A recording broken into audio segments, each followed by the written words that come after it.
What started as an energy shock is spiraling into the global food system.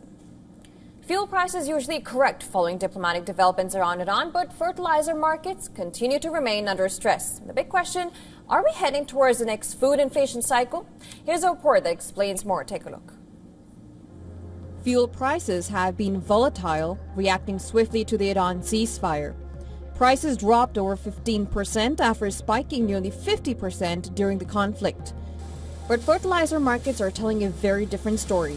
Prices remain elevated, up more than 85%, signaling deeper supply disruptions that a ceasefire alone cannot fix. The reason lies in the supply chain. Fertilizers are heavily dependent on natural gas, and nearly 20% of the global LNG flows through the Strait of Hormuz. The region also accounts for a significant share of ammonia, urea, and sulfur exports. So if energy prices may stabilize, eventually, if flows return, fertilizer costs could remain sticky. Analysts have been flagging looming price rise across supply chains ever since the conflict began. It's probably the most significant crisis since the Arab oil embargo in the 70s. And every day it continues. It's actually beginning to look even more dramatic. So unless this kind of stops somehow miraculously in the next few days, we're going to see a very big jump in prices in every single material around the world, from energy to food, because actually farmers depend on fertilizers, and there's a lot of fertilizers that are being produced in the region. There's a lot of scarcity which is coming our way. This divergence is now forcing farmers into difficult, time-sensitive decisions. With input costs surging, many are weighing whether to cut fertilizer use, switch to less intensive crops, or delay planting altogether.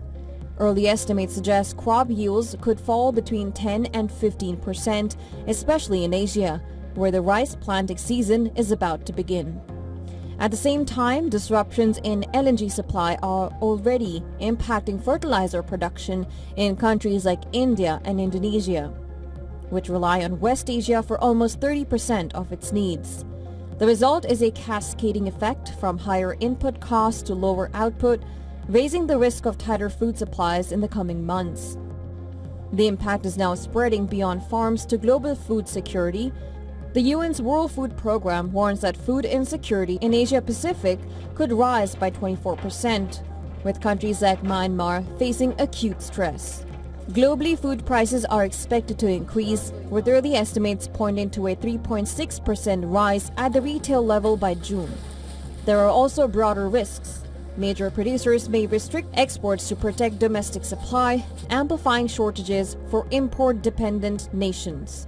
Despite ongoing negotiations, industries are bracing for a long-term supply stress.